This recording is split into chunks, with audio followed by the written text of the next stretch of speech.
जय श्री राम दोस्तों। आपने सुप्रिया श्रीनेत की इंसल्ट वीडियो तो बहुत देखी होगी।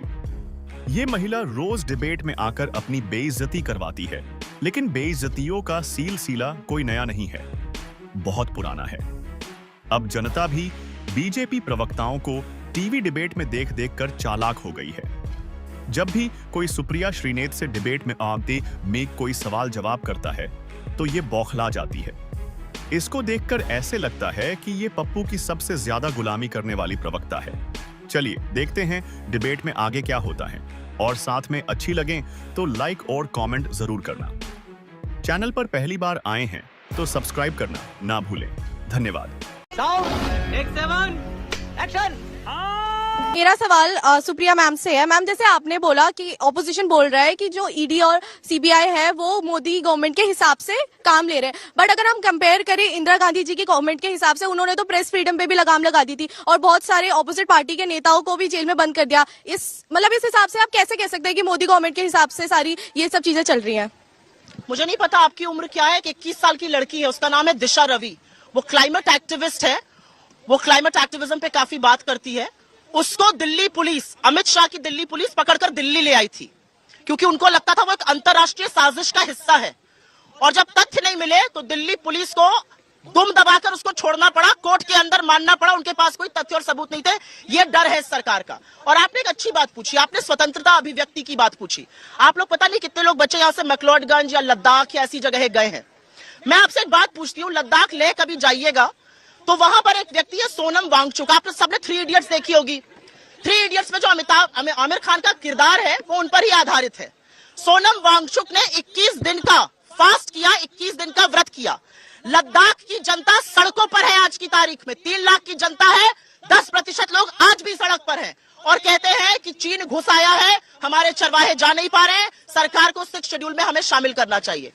उनकी बात तो करना दूर, उन पर कोई डिबेट नहीं है। प्रधानमंत्री मोदी को कोई फर्क नहीं पड़ता कोई जिए या मरे, चाहे मणिपुर हो और चाहे लद्दाख हो। ये मोदी जी की असलियत। बच्ची का सवाल इमरजेंसी पर था, इमरजेंसी पर था। ऐसा नहीं कि यंग है तो इमरजेंसी नहीं, इमरजेंसी के बारे में पढ़ा। अभी बहुत हाँ। कुछ एक चीज मैं और कहना चाहती हूँ, आप लोगों में जिसका मन हो मुझसे खड़े होकर सवाल पूछिएगा। अगर आपको उनकी बात अच्छी लगे खूब ताली बजाइएगा, मुझे भी हूट करिएगा। मैं आपको किसी का, मैं इंडिपेंडेंट इंडिया में युवा को किसी का हूटिंग करने वाला स्टूज कभी नहीं कहूंगी। बिल्कुल ये पाप नहीं करूंगी। आप करिएगा, ये आपकी स्वतंत्रता है।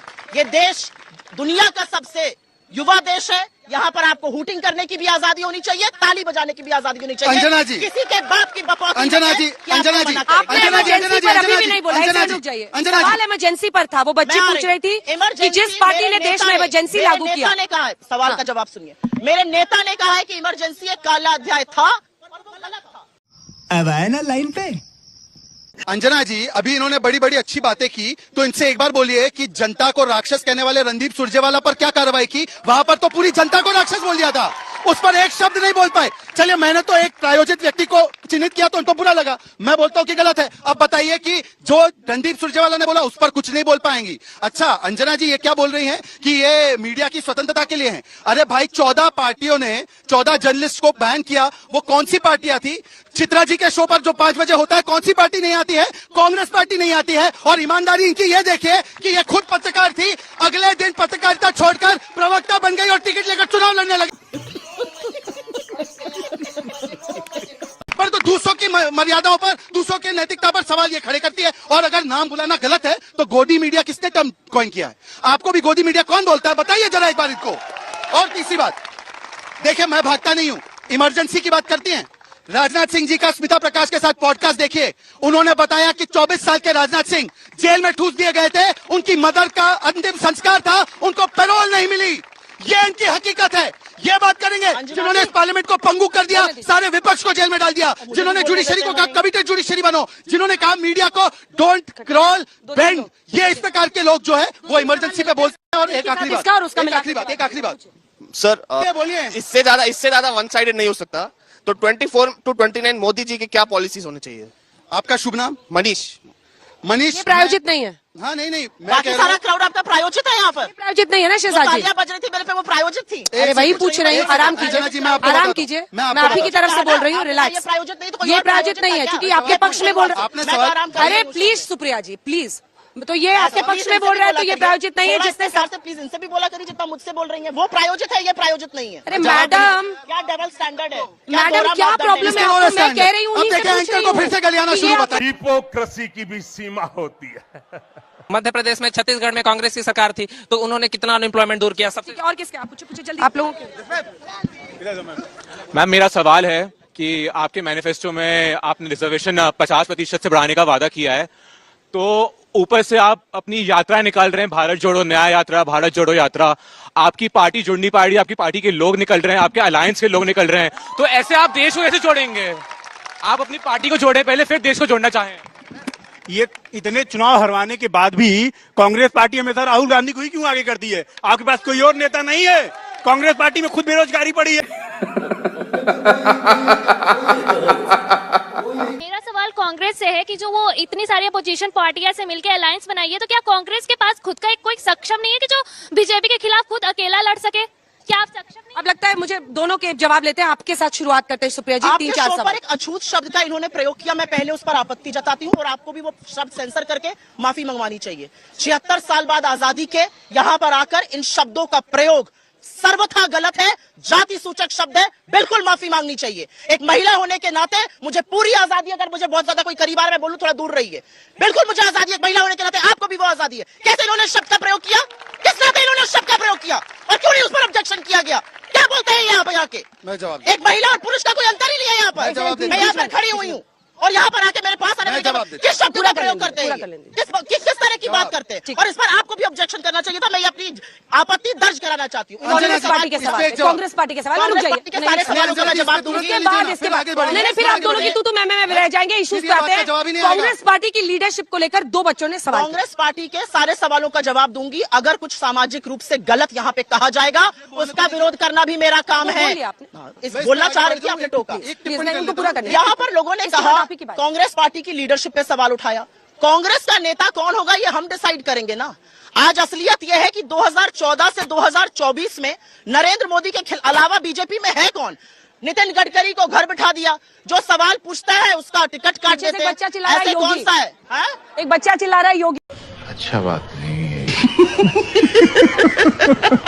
ज्यादा ना करवाइए, बेचारे की नौकरी चली जाएगी। जैसे शिवराज सिंह चौहान दूध में से मक्खी की तरह निकाल दिए गए, बाबा को भी अलविदा कर देंगे ये लोग। अभी देखते जाइए। राहुल गांधी पर सवाल था। हाँ, तो मैं उसका जवाब दे रही हूँ। मुझे लगता है राहुल गांधी आजाद हिंदुस्तान में एक अकेले नेता है जिन्होंने कन्याकुमारी से कश्मीर और मणिपुर से मुंबई की यात्रा करी। वो मणिपुर जो 10 महीने से जल रहा है, लेकिन प्रधानमंत्री की ना तो इरादा है, ना नियत है, ना हिम्मत है मणिपुर जाने की।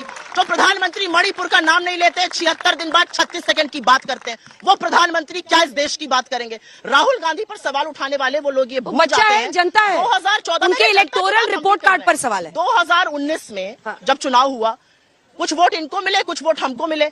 सम्मिलित ऑपोजिशन को इनसे ज्यादा वोट मिले, 60% वोट मिले सम्मिलित ऑपोजिशन को।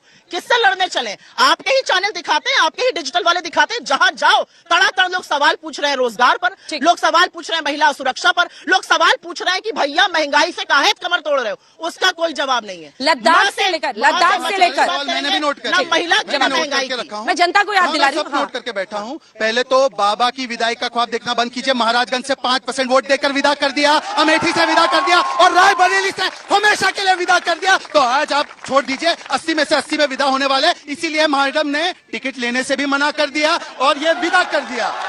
छोड़ दीजिए भाई। यही नहीं, अभी और सुनिए। मैंने जब कहा कि पास आने पर इन्होंने कहा कि मेरे पास मत आओ, तो मैं पूछा जाता हूं, इनको अछूत शब्द मैंने अपने लिए इस्तेमाल किया, इनको बुरा लगा तो प्रधानमंत्री मोदी को गंगू तेली, नीच, भस्मसूर, चाय बेच, तू कहां से आया, तेरा परिवार क्या, तो बुरा नहीं लगा।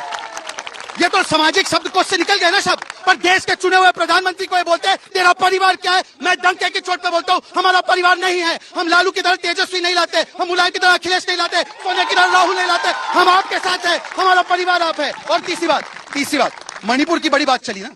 मणिपुर पर इसी पार्लियामेंट में 2 घंटे अमित शाह बोले, इसमें ही पार्लियामेंट में प्रधानमंत्री मोदी बोले, ये लोग विपक्ष भाग गए। परंतु मैं इनसे पूछा जाता हूँ, संदेश खाली पर ममता दीदी ने शाहजहां को डिफेंड किया, एक शब्द प्रियंका वाड्रा ने नहीं कहा, एक शब्द बेलगावी के न्यूड स्ट्रिपिंग पर नहीं बोला, तरन तारण में महिला को निर्वस्त्र किया गया, एक शब्द प्रियंका वाड्रा ने नहीं बोला, झारखंड में एक विदेशी महिला का सामूहिक बलात्कार किया गया, एक शब्द प्रियंका वाड्रा ने नहीं बोला। और आखिरी देखिए, राहुल के बारे में आप मत पूछिए, आज ही जब गेमर्स के साथ प्रधानमंत्री बैठे थे और नूब की चर्चा हुई तो नूब की चर्चा बिना नाम लिए ही समझ गए कि राजनीति का नूब कौन है।